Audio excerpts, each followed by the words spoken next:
Hi,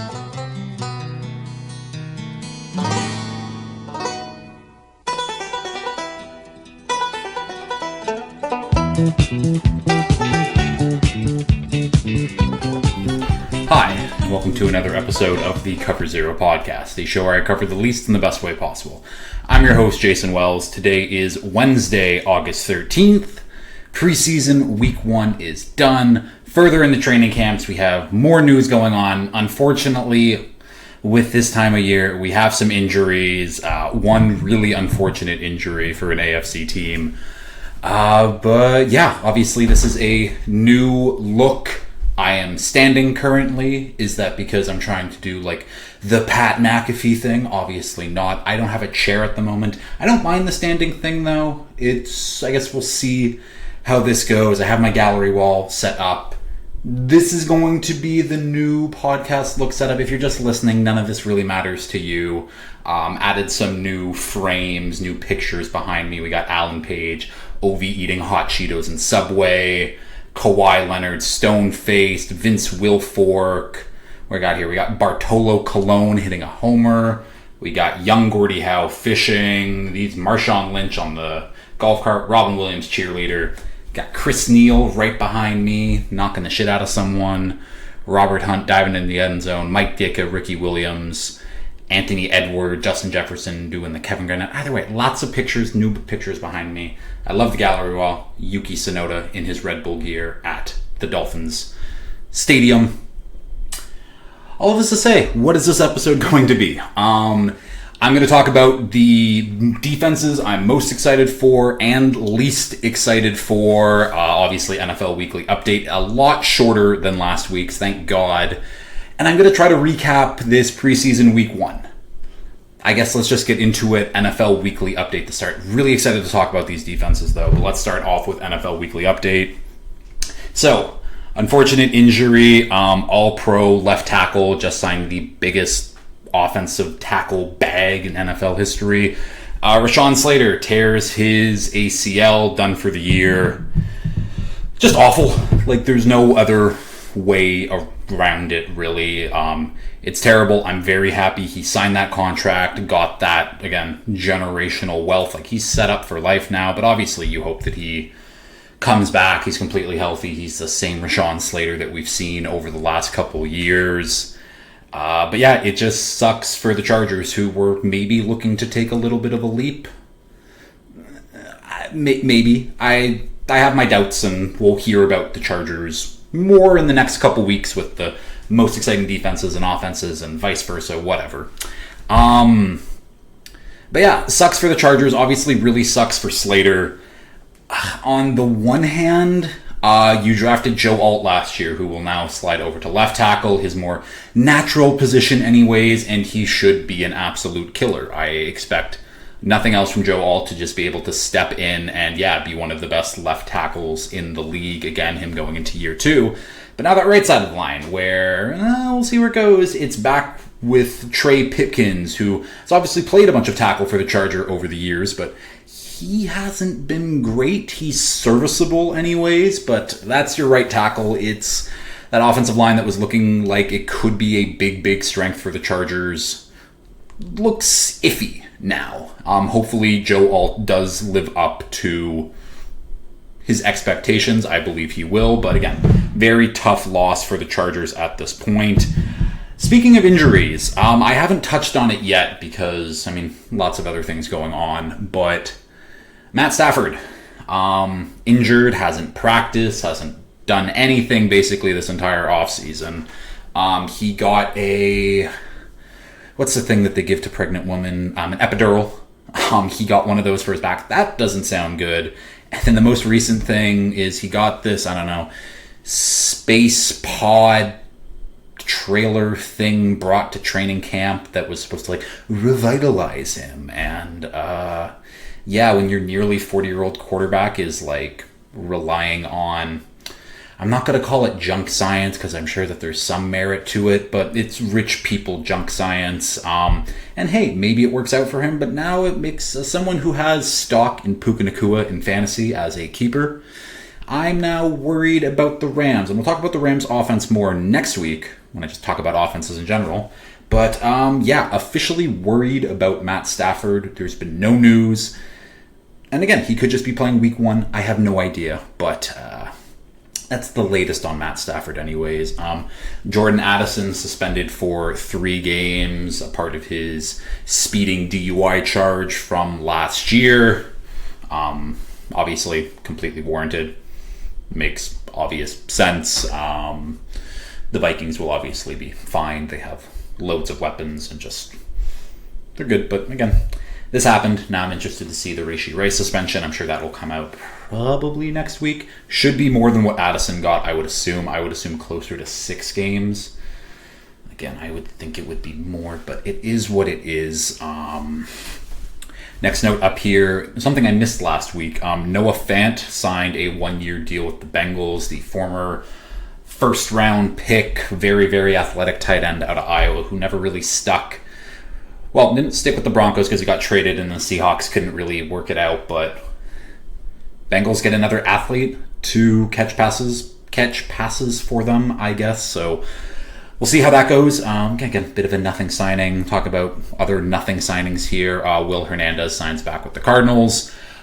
He was having a fairly productive year for them in 2023, comes back in 2024, tears his ACL. Now he's back fully healthy. And again, the Cardinals just need depth on the offensive line. Will Hernandez, I remember him coming out of the draft and he was just kind of like a dog. He had like that killer mentality. And I always liked Will Hernandez, and he's been a starter for what feels like a decade almost at this point. I think that might sound right, but can keep going. Terrell Edmonds, former first-round pick, signs with the Raiders. Again, nothing signing at this point, but hey, when you get that former first-round pick moniker, you will just have chances to be on teams basically throughout your career, just like other former first-round pick Andres Pete signs with the Steelers.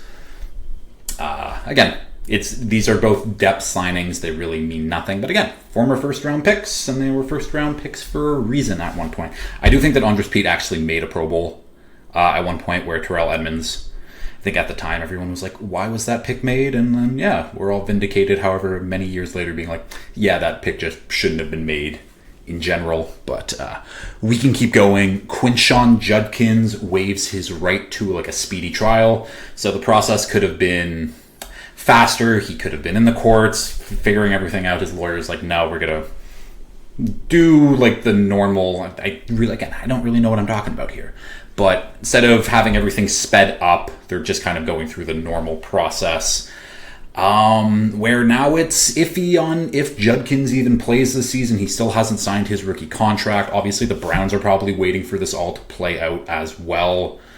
So, the Browns running backs of Dylan Sampson and Jerome Ford. Yay. The Browns are going to be absolutely dog shit this year, but I think we all knew that. Next note up here, Vontaze Burfict, the former Bengals linebacker, the man who gave Antonio Brown CTE. He is now on the coaching staff at UNLV. Very interested to see how that works out. But I thought that was like a notable thing. Vontaze Burfict, who again, one of the most notorious headhunters ever in this league, like especially when you get like to the modern day where everything's a little bit safer and a little bit this. Vontaze Burfict was still killing people. He was an absolute monster, and coaching, I have no idea what Vontaze Burfict is like behind the scenes. I saw someone tweet out that in an interview Burfict did with someone, he seemed obviously very knowledgeable. You have to be if you play in the NFL, but interested to see how that translates. But that's just a fun note. And last note up here, so I talked about the NFL Network being sold to ESPN, and then the NFL now owns 10% of ESPN, and how that all works, and ethically and morale, I don't know. The one note that I did find about this that was interesting, though, is ESPN now owns the Red Zone name. Roger Goodell, in an interview, basically said that was a big thing for ESPN, is to get the rights to Red Zone, and then not the copyright, but they now own Red Zone and all its whatever it could be. So now there's hints at maybe a college football Red Zone, which would be absolutely incredible. I know I would be definitely watching that on Saturdays. I mean, that would just kill my Saturday productivity. But a college red zone would be very, very, very interesting. I'm not sure how they would do it with, hundreds of games being, maybe not hundreds of games, but again, lots and lots of games. It's a lot more than the 8 that are on at a time, 9 maybe, that Scott Hansen has to look at. I almost said Chris Hansen. Different guy that's on TV. But yeah, college football red zone, I would be totally for that at the end. And that is the NFL Weekly Update. Let's talk about a little preseason Week 1 recap here. I'm just going to quickly fire through the games. Anthony Richardson gets absolutely smoked, not switching the protections. Daniel Jones, Anthony Richardson, it's going to be whatever. It doesn't matter. Keaton Mitchell, though, for the Ravens, there might be a little bit of thunder and lightning with him and Derrick Henry. Keaton Mitchell looks like he's fully back from his injury. Speaking of Ravens, rookie Mike Green had a 50% pass rush win rate in the preseason game, which is absolutely absurd. We knew he was a monster on the field, but we also know he's a bit of a monster off the field. We can keep going. Tanner McKee for the Eagles. There was a reason they traded Kenny Pickett to the Browns and not Tanner McKee, because Tanner McKee looks pretty damn good. Again, it's preseason, so it doesn't really matter. Bengals defense, they started their defense and they got gashed. Their starting defense got absolutely killed by the Eagles backups. That's gonna be their season. Lions and Falcons, don't really have a lot to talk about, but I missed a game. Raiders and Seahawks, Geno Smith revenge game. Ashton GT held to nothing, basically. I guess the one thing I could talk, Geno Smith flipping off some fans before the game. Fan had a sign calling him, who's a bigger bust, Geno Smith or Jamarcus Russell? Fuck that guy, because Geno Smith's a really productive, good NFL quarterback. Browns, Panthers, we all know it's Shedeur time. He's good. This is basically what I expected from Shedeur. I think he's worse than Flacco, but then better than Pickett, better than Gabriel, better than Huntley. He should be starting before Halloween, is what it is, but he had some really nice throws, really nice plays, but also you could clearly tell that he's a rookie and taken in the 5th round for maybe different reasons, but again, you can tell he's a rookie day 2, day 3 guy. That was evident. Panthers, they look pretty good. Xavier Leggett got kicked out of the game. Jalen Coker looks awesome. Tet and Bryce look like they have their connection going. That Panthers offense could be pretty damn fun.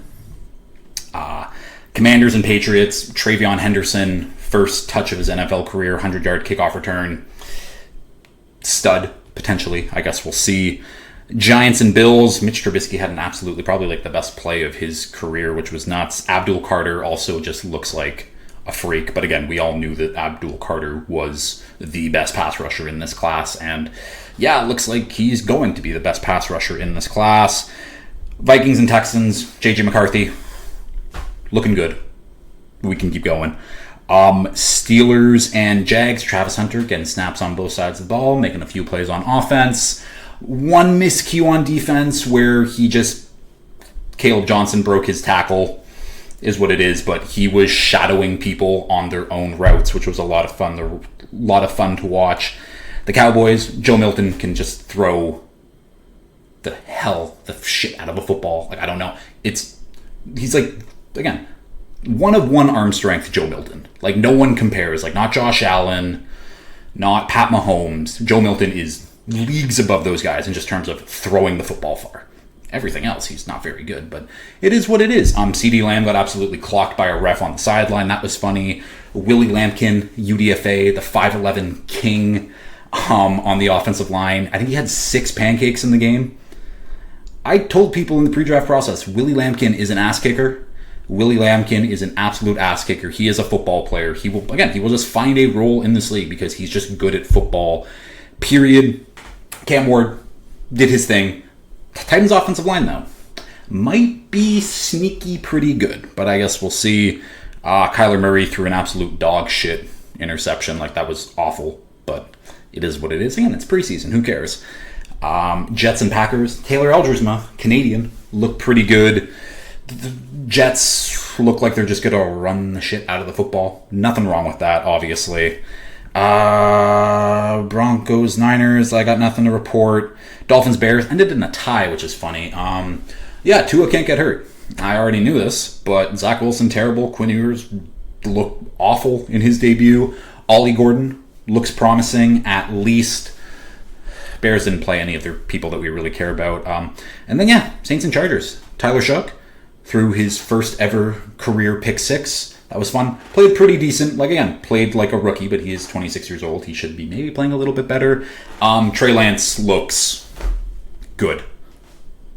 No other way to really say that. I'm still a believer in Trey Lance, but that basically sums up preseason week 1. I think I spent way too much time on that to probably clip it out, but I digress. We can go into the defenses I'm most and least excited about here. Let's start off negative.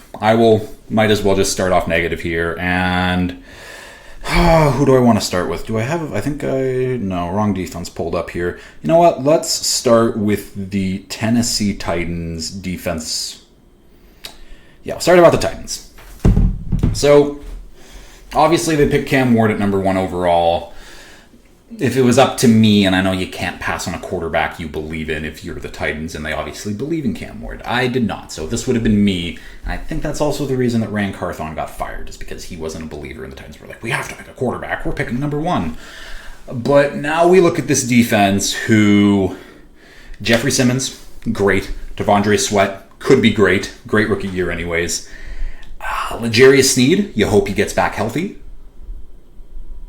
After that, I don't know where we're looking for positive productive players on this defense. Do we get it from Draymond Jones potentially?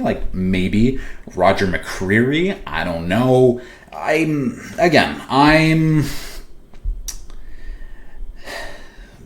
There's nothing to talk about on this Titans defense. And again, I think that the goal for the Titans this year is to build up the offense, get Cam Ward comfortable, have that offensive line gel, be cohesive.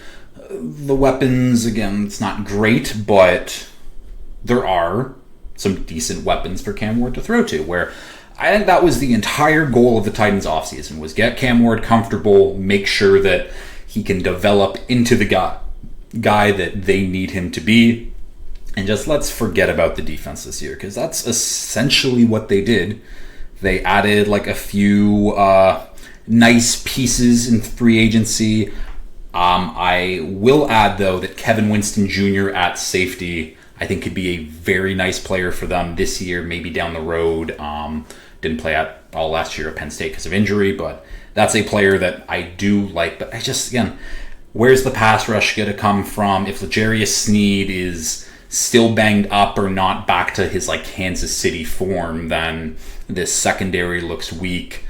Again, we're starting off very low here. There's reasons to obviously not like this Titans defense, and it's pretty evident. If you've listened to the other podcasts throughout the offseason, I'm not a big believer in the Titans this year. It is what it is, so we can keep going. And I will talk about the Los Angeles Chargers next. The Chargers, I think I said at the end of last season, or when the Chargers were eliminated in the wild card round, where I'm this close to being okay, Chargers Super Bowl, Herbert MVP, this is the year where, okay, this turnaround, Harbaugh year 2, this team is clearly building something, and then the offseason happens, and they didn't do anything. I think they just kind of sat on their hands, let the chips fall where they may, and that was kind of that. And especially when you look on this defense, they lose Joey Bosa, which, again, not a big loss, and I think was kind of expected to happen, but didn't really replace him. And you can say, oh, well, they have Thule there, they still have Khalil Mack. Yeah, that's great, but Khalil Mack is very, very old. Still productive, but very old. Let's just be real. Thule, good player, but again, needs to develop into a consistent player. The secondary, which was a big strength for them last year, with rookies Cam Hart and Tariq Heap still. But those guys were both 5th-round picks. And I'm not to say, like, oh, they're not going to have good years because they were 5th-round picks. Like, they had great years last year. But I think regression is something that happens with a lot of second-year players. Maybe it's you don't have, like, that rookie fire and you're like, oh, my God, I'm in the NFL and so excited. And maybe you let things lapse just a little bit. But having 2 second-year 5th-round picks being your top 2 corners, that's not great because there's no Asante Samuel anymore, who he was banged up for a lot of the year last year. And it's Dante Jackson, according to our lads anyways, is their other starting quarter. Dante Jackson is not a good starter. And the fact that he's penciled in right now would make me very, very nervous. So Dante Jackson and then 2 5th-round sophomore players, like, on top of not really having a pass rush and not having, like, I don't know, any juice anywhere, like, really. Like, if you're telling me that, like, Khalil Mack is supposed to be, like, oh, the star pass rusher on the team, that would totally worry me. And I thought that this Chargers defense was a big, big strength for them last year. And now I'm very worried.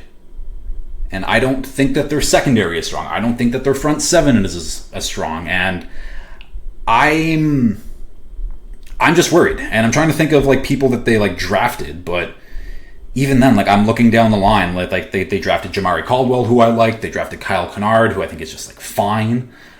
It's I don't know. I'm trying, like, I just think that this Chargers defense at best is going to be average. Where last year their defense is what won them a decent amount of games, and it was the offense just kind of running the ball, controlling the clock, blah, blah, blah. But if your defense can't get off the field, you won't be able to run the ball like a Greg Roman offense wants to be run. And then we'll see. Then we'll see what happens. But I just think that this Chargers defense is average at best, and after the year that they were coming off of last year, maybe not like a splash move, but at least, like, a little bit more. Like, I think that, like, losing Asante Samuel, losing Joey Bosa, who, again, both injured a lot, but still good players at the end of the day, and then replacing them with Deshaun Hand and, like, Dante Jackson, it's a big downgrade. Big downgrade in my opinion. So I thought that the Chargers could have been doing something more, but at the end of the day, just really, really disappointed me. Next team I'll talk about here that I'm not excited about for their defense, it's the Cincinnati Bengals, and this should come as absolutely no shock to anyone. This Bengals team sucks. Flat out. Actually, take that back. This Bengals defense sucks. Still no Trey Hendrickson. We're still waiting for him to get back. And even with Trey Hendrickson there, we saw what they had with Trey Hendrickson last year. And it was one of the worst defenses in the league. And now I don't know where this, like, production or where anything is going to come from if Trey Hendrickson is off the field. Thankfully, they finally signed Shamar Stewart. Great. Is this Miles Murphy? Is he going to take a jump finally? I doubt it. All of these young players in the secondary with Dax Hill, Cam Taylor-Britt, Jordan Battle, DJ Turner, are any of them going to do anything? Probably not. Like, they just have a bunch of guys and a bunch of names who I remember from the draft and being like, okay, yeah, like, that could be, like, a pretty solid guy. And now we're multiple years into most of these guys' careers, and I still don't know if any of them are good players, which I think that's a Bengals issue more than anything. Yeah, like, no one there to stop the run defense. You got TJ Sladen and BJ Hill. Like, that's not good. The linebackers we'll see what rookie Demetrius Knight can do, but this is one of the worst defenses in the NFL. And even if you add Trey Hendrickson into the mix, this is still one of the worst defenses in the NFL. I mean, we saw, what would have that been, Saturday night, that the Eagles' backup offense gashed the Bengals' starting defense. That's concerning. That's embarrassing. That should just never happen in general. Like, backup Tanner McKee and Will Shipley should not be picking apart, whatever, any starting defense in the league. And I don't know where the good players come from on this defense. Again, that just means that there's lots of chances for many of these guys, many of these young guys to break out. But you look at all of the draft capital that Duke Tobin has invested in this defense in the last few years. Again, I'll name them off again. Dax Hill, Cam Taylor-Britt, Jordan Battle, DJ Turner, Chris Jenkins, Miles Murphy. I'll just say all of those guys. Demetrius Knight, I guess, Barrett Carter. Like, those are all guys taken within the first 4 rounds, many of those being day 1 or day 2 picks, and none of those guys have worked out. None of them. And again, Duke Tobin is just bad at his job. We've known this. I mean, he's the only GM the Bengals have had ever, basically. And he should get fired. He is clearly not good at his job. This defense is terrible. And it's not for a lack of trying. They just don't know how to evaluate defensive players for whatever reason. But yeah, the Bengals are terrible, terrible team. Next team we'll talk about here is the Green Bay Packers, who, this is an interesting one for me. So the Packers, I have seen some people, I think Nate Tice, who, Football 301, if you want to go listen, but when they were doing their top 10 defenses and offenses, I think that Nate had the Packers as a top 10 defense, where I get it in principle when you talk about guys like Rashawn Gary and Kenny Clark and Edge Cooper was great last year. Xavier McKinney was like an all-pro last year. Like, they have guys. They have dudes, and I get that. But Rashawn Gary, Kenny Clark were basically no-shows last year. And again, you hope that they come back and they can be their productive selves again. But you never know. It's the NFL. It's literally a week-to-week league. And again, so let's say that those guys, Gary's back to being productive, Kenny Clark's being back to productive, maybe Lucas Van Ness or Devontae Wyatt or someone else in this front 7 takes another jump. It's like, okay, like, great, like, we can talk about that. But the Packers' real success on defense last year was taking the ball away, was Xavier McKinney with, I think, his 7 interceptions on the year. That helps a ton. That, again, it just literally gets your defense off the field when you are taking the ball away. But they had so many interceptions last year where we're due for some regression just because you don't intercept like that many balls after season after season after season. That just never happens. And you look at the secondary where, okay, I like Xavier McKinney, obviously. Evan Williams, as their other safety, that's fine. But then we look at these corner positions with Keyshawn Nixon, Nate Hobbs, and Javon Bullard, who's a safety but also a nickel, so whatever. That's not good. Like, Keyshawn Nixon is a great special teamer, great returner. He's like a fine corner, but him being one of your starting corners, I'm a little iffy about that. Nate Hobbs, kind of same thing. I thought also Nate Hobbs was more primarily like slot corner than he was an outside corner. Our lads has him listed on the outside. This secondary is not good, and if Xavier McKinney doesn't get another 7+ interceptions on the year, I can see this secondary being the big reason why this Packers defense doesn't play well. Now, we're obviously hoping that the Packers front 7 is able to get to the quarterback, which they weren't last year. Again, I talk about Gary and Kenny Clark not having great years, but again, maybe someone steps up, maybe those guys come back up to the level that we know that they can play at. But this secondary worries me, and when I see people like, oh yeah, top 10 defense, where I'm like, no. Nate Hobbs, Keyshawn Nixon as your starting corners? Absolutely not.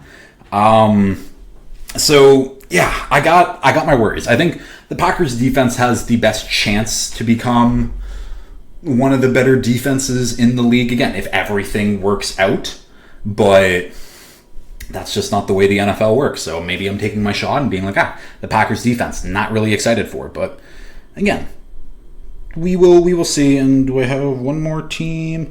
Oh yeah, I got to talk about the Atlanta Falcons here, who heavily invested into their defense through the draft this year. But with that being said, Jesse Bates, AJ Terrell. After that, Who fucking knows? It's kind of the same old with the Falcons. I'm not a big fan. It's just, I mean, clearly if I'm talking about how I'm not excited about their defense, like, it is what it is. Their corners suck. Outside of AJ Terrell, they don't have corners. Is what it is. We'll see about their front seven. They drafted Jalen Walker and James Pierce, who are supposed to be like their edge players, like their guys kind of thing. They bring in Leonard Floyd, who's just been a consistent pro for just his entire career, essentially. So if Walker or Pierce end up being a stud right out the gate, then okay, maybe we can still talk about this defense. But then at the end of the day, then it's okay. Walker or Pierce, let's count that as one guy, and then Bates and Terrell. This isn't a good defense. Even if one of those guys really produce, really pop off, where I'm not going to say that both of them do, because the odds that both of them have like standout rookie seasons are very low, just in terms of NFL history-wise and how drafting 2 pass rushers in the first round, having both of them be instantly productive, I feel like that never happens, but that's just me spewing off random things, just feeling like that shouldn't ever happen. Regardless, this Falcons defense isn't good. I'm also not a believer in Jalen Walker or really James Pierce. So we'll see. They also drafted a bunch of guys last year, like Ruka Rororo, Brandon Dorless, and there was another guy, wasn't there? The guy played for Washington. Where is he? There's definitely another guy. Was there not another guy who they drafted last year? Braylon Trice. Braylon Trice was the other guy. So they invested a lot into their front seven. And again, someone needs to pop off in that front seven for this defense to have maybe any semblance of what they could be. I guess we'll see how that goes. But again, I'm just not excited for the Falcons to essentially run back what they've been doing for the last several years anyways. But yeah, those are the defenses that I'm least excited for. Now, we're going to talk about some of the ones that I'm most excited for. And most excited for has maybe a little bit of a different connotation here, but I am excited to see the Saints defense. And not excited to see how productive they are and how good they are. I am excited to see them get their ass kicked week after week after week. The contracts have come due. They're still in cap hell. Now we see what them trying to ring chase with old Drew Brees in 2019 and 2020 really did to this team. Because you look at the stars on this defense, it's old ass Demario Davis, Cam Jordan, I guess, who's like chasing the 100 sack mark, I believe. Is that he's chasing some like pretty prestigious sack mark anyways. And then, but again, like Cameron Jordan's also just not like good anymore. Still productive, still like, again, a great vet to have in the locker room, and the Saints like won't cut him. He will just retire if that ends up happening. But like that is it. That's literally it. Their secondary is non-existent anymore. Tyrann Mathieu retires. Marshawn Lattimore they traded last year. So now they're relying on Justin Reed, Julian Blackmon, Kool-Aid McKinstry, Alontae Taylor, and Isaac Yiadom. It doesn't sound great. And again, old-ass Demario Davis with Carl Granderson and Pete Warner. Sure, like, whatever. And then, this vaunted pass rush of Chase Young, Cam Jordan, Brian Brees, Devon Gadshaw, Nathan Shaq. Like, Chase Young being your best pass rusher, that's not great. And it's not a shot at Chase Young. I mean, he didn't live up to everyone's expectations of him. Chase Young's still having like a good, productive NFL career, but this defense is bad. But I am personally excited to just see them get their ass kicked. And I would like to think that new regime change, but fucking Mickey Loomis is never going to lose his job, so does not matter. We will move on to a defense that I'm actually excited to watch here. And let's just start off with the Baltimore Ravens. So, Baltimore, who I just saw a Bleacher Report post. I was pulling in the driveway, getting some groceries, yada, yada, yada. But I'm on my phone, just scrolling, and it's like, oh, Bleacher Report says each NFL team's strength and weakness going into the 2025 season. And I scroll over to Baltimore, and it's like strength, like QB and running backs. And it's like, okay, weakness, secondary. The Baltimore Ravens might have one of the best secondaries in the NFL. And by a mile.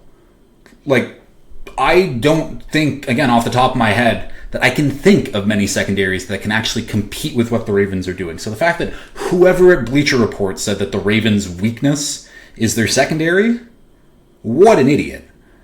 Because you look at that secondary, Nate Wiggins looked pretty good in his rookie year. Marlon Humphrey, stud, just good football player. Jair Alexander, who they bring over, who, again, bit of a mental case, but really good at football when he's on the field. And you pair that up with Kyle Hamilton and rookie Malachi Starks, that secondary is incredible.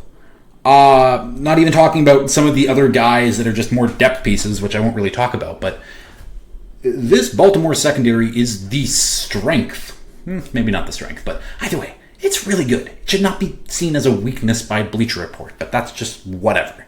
Talk about the rest of the defense here. Roquan Smith, who got off to a very slow start last year. People were like, oh, is Roquan cooked? He looked like the Roquan Smith we all know at the end of last year. So he's back, obviously. Trenton Simpson, who just kind of plays with his head cut off. He's a speedster. But again, sideline to sideline speed, that's important. And then Nnamdi Madubuike, Travis Jones, Broderick Washington, Odafe Owa, and then obviously they draft Mike Green as well, who I do expect for him to be one of their better pass rushers. Kyle Van Noy as well, obviously. And these defenses, now I was going to say Mike McDonald, but this is now a Zach Orr defense, which obviously falls under that whole tree in general, but they're good. If Mike Green can be because I think that's the one thing that they may have been lacking a true pass rusher. If Mike Green can just be a true pass rusher for them, and it's GG's. This Ravens team in general, I'm very, very high on, but I am very high on what this defense could do. Again, we look at that secondary, we look at that front seven, find the weak point. And again, maybe the weak point is they lost veteran nose tackle Michael Pierce, who retired this offseason. Maybe. Travis Jones has been their primary nose tackle, but when you lose 350 pounds a man, hard to replace. Very hard to replace, so we'll see how that ends up working out. But this Ravens defense should be absolutely incredible. Talk about another defense that I'm excited about, and that is the Arizona Cardinals defense. So I've been pretty bullish on Jonathan Gannon, the Cardinals head coach, ever since he's come over. And over the last couple of years, I can see his defenses playing hard, but just not having the personnel out there to really make a difference. But you can see the coaching and how he schemes things up, which make his, again, lesser players, that sounds rude, but not win games, but keep them in games. Because again, he was working with not a lot on those defenses over the last couple years. This year, though, he's got players. They bring in old-ass Calais Campbell again, who started his career in Arizona, is going to finish in Arizona, I believe anyways. He's still very productive. You pair him up with Walter Nolan, who they picked in the first round. Pretty damn good. You can learn a lot from him. You pair him up with 2024 first-round pick Darius Robinson. Yeah, he can learn a lot from him. They bring in Dalvin Tomlinson to be a nose tackle, who can big body in the middle. That's great. They also bring in Josh Sweat to rush the passer. Fantastic. BJ Ojolari, hopefully back from injury. Who did they trade for last year? They traded for Baron Browning. So immediately, this defensive line now has guys on it that I actually know. Because again, no disrespect to Dennis Gardeck, but Dennis Gardeck was their best pass rusher over the last couple seasons. And I can guarantee you, none of you know who Dennis Gardeck is. And that's fine. He's now in Jacksonville, by the way. But now this front seven, anyways, has dudes on it, where the secondary's always kind of had, like, some people in last year we were really seeing the breakout for a couple of them, those guys being Garrett Williams, and then rookie Max Melton had a productive year as well. Buda Baker's always been there, and now they add in Will Johnson, who people were really worried, injury concerns about him. Will Johnson looks fine, and Will Johnson looks like Will Johnson. So if he can, again, if he stays healthy, is healthy, on top of all of these other additions, this Cardinals defense could be really good. And I don't know about like top 5 good, but like I think that they have the potential to be top 10.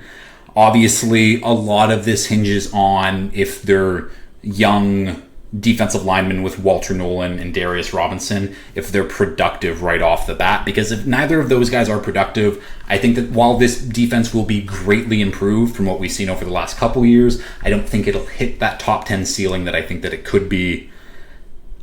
But I'm excited about Cardinals football, at least on the defensive side of the ball. The offensive side of the ball, it's still Kyler Murray, and I guess we'll talk about that. I don't know when we'll talk about that, but yeah, I'm excited about what the Cardinals could be doing. Another team here, it is the New York Football Giants.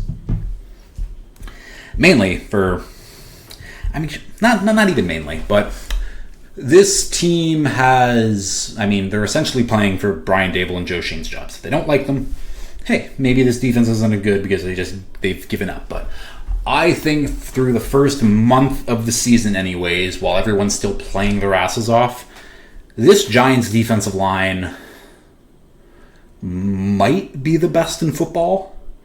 And and I don't say that lightly. Like, there are some really good defensive lines across this league. We'll talk about, the Texans and the Broncos shortly, but the Seahawks too.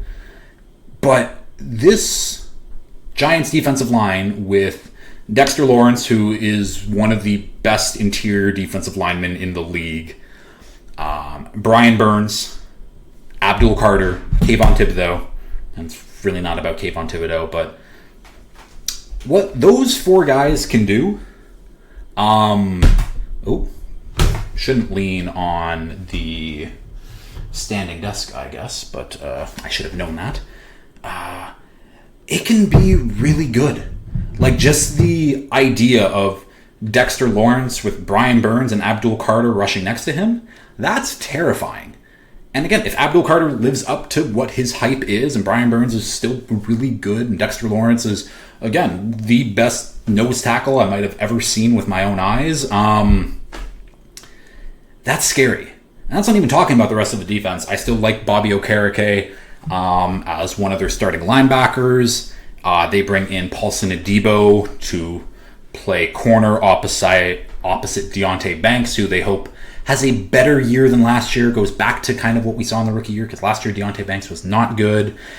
Drew Phillips was very good in the nickel from last year. He's back there. And then they bring in Javon Holland to play with Tyler Nubin. Holland obviously had a down year in Miami, but everyone had a down year in Miami last year. So the secondary is also improved, while this front seven could be scary. Like, this Giants defense is going to be the strength of this team. The offense, that's a complete different thing that we don't need to talk about. But this defense, though. This defense could be scary. Again, I'm very interested. I still don't think that Dexter Lawrence gets the credit that, he deserves. Dexter Lawrence is a one-of-one freak in the NFL. Guys that big at his size should not be getting to the quarterback at the rate that he does. And he does. Giants defense, I think, is going to be very scary. That'll be the biggest thing that, if they want to win games, if Dable and Shane want to save their jobs, let the defense cook. The offense, again, no idea what to expect on the offense, but we can keep going here. The Seattle Seahawks, I talked about it a little bit last week, but they're going to be good. And this is a combination of me believing in Mike Macdonald and him being a great defensive coach and just, I think, a great head coach in general. He seems like he gets it anyways, on top of them just having all of the pieces that they could possibly want in the world. I mean, again, talk about this defensive line. Leonard Williams is great. Byron Murphy not playing nose tackle. They will just have him alongside Leonard Williams, or kicking out Jaron Reed, and Jaron Reed's going to be a backup, whatever. Byron Murphy playing the position he should be playing and not nose tackle. And he was a pretty damn good nose tackle last year, but now he's playing the position that he should be playing. Pair that up with new Uchenna Nwosu, DeMarcus Lawrence, who they bring in free agency, and then the secondary. Well, again, I have some questions about the secondary, but it still has Devin Weatherspoon, who is a stud, Reek Woolen, who is a great outside corner, safeties of Julian Love and Kobe Bryant, who are both very solid, Josh Jobe, the other opposite corner. They also drafted Nick Amanawari, who is just a weapon, a crazy athlete who maybe doesn't play up to his size and his athleticism, but I trust Mike Macdonald to just be like, that's a football player, and put him in the right spots for him to succeed. They're going to be good. No idea what to expect on the offense, but this defense is going to be good, and I think that we really saw what this defense could be the last 6-ish weeks of last season. They're going to be scary. I can guarantee you that, I don't know, week 3, week 4, and people are going to be talking about the Seahawks defenses. Where did this come from? I couldn't believe. Whoa, no, I'm telling you right now, the Seahawks defense is going to be easily top 10 in the league. Write that down, put it down anywhere. Easily top 10 in the league. I think that what Mike Macdonald does on the interior with his rushers, Leonard Williams, again, former top 5, definitely a top 10 pick, who, again, when you get drafted to the Jets, it usually doesn't work out, but the second half of his career has been great. And he's finally kind of getting used to, I think, that the level that he should have been getting used this entire time. And I think a big second year for Byron Murphy as well. I like this. I just there's so many players to like. Mike Macdonald's a great head coach. Seahawks defense, I'm very, very excited to watch this year. And then I have 2 more defenses to talk about, and in my opinion, it should be the 2 defenses that are the best in the league this year. We'll start off one with the Denver Broncos, who, again, had a top 3 defense last year. I mean, they might have been the best defense in the league last year. Now that I think back, I think they were the best defense in the league last year. And what do they do this offseason? They bring in Dre Greenlaw to be one of their starting linebackers. They bring Talanoa Hufanga to be one of their starting safeties. And then they draft Jahdae Barron, who's just a weapon. Yeah, and on top of, again, having all of those guys from last year, Zach Allen, who just got an absolute bag, shout out to him, DJ Jones, Jonathan Franklin Myers, Jonathan Cooper, Alex Singleton, Nick Bonito, who I just got named the 37th best player in the NFL, per the players anyways, DPOY, Pat Surtain, Brandon Jones, who's just a missile, Riley Moss. There's no weak spot there. Maybe I can say that the linebackers their weak spot, because we don't know what Dre Greenlaw's going to be post his Achilles, even though when he did play post his Achilles last year, he looked pretty good. But other than that, I don't know where the weak point is. Last year, you could point at their secondary being a little bit of a weak point of whoever that other corner was, though you can pick on him. But now they have Jahdae Barron, who can play outside corner, but I'm very interested to see what Vance Joseph, how he deploys Jahdae Barron. Because again, to me, he plays a similar role to someone like Brian Branch, where you can use him at safety, use him at nickel, just use him as just a chess piece all over the board. And I don't see how this Broncos defense is even average. If this unit isn't top 5, realistically isn't top 3 in the league, I don't know what happened. Obviously, injuries and stuff, if Pat Surtain and Bonito, if they break their legs and they're done for the year, then obviously the Broncos defense is not going to be as good as I think it is. But if everyone stays healthy, if all of their key players stay healthy, this defense is incredible. Quite literally, an absurd defense on paper. Very, very excited to see how that works out. And then finally, the defense, which, again, I don't know if it's going to be number one because they're competing with the Broncos, and the Broncos defense is also absurd, and all these other defenses. And I'm sure that there's other defenses that I haven't even talked about that maybe I'm just not as excited for. But this Texans defense, my God. Kind of the same thing as the Broncos, but when your pass rush is Will Anderson and Danielle Hunter, not a lot else really matters because those guys can get to you like that. Happy that my snap actually worked there. And usually it's when your pass rush is great, and then maybe your secondary is lacking a little bit, but don't worry, the pass rush is so good, your secondary, they can hold out a little bit longer because the pass rush is getting home. But let's say the pass rush isn't getting home. For some reason, Will Anderson and Danielle Hunter, aren't doing what they should be doing, which they're going to be doing it anyways. But this secondary is also really, really good. Derek Stingley, who I think is the second best corner in the NFL outside of Pat Surtain, stud. CJ Gardner-Johnson at safety, who they brought in, who is injured right now, but is fine at the moment. There was some weird reporting about that.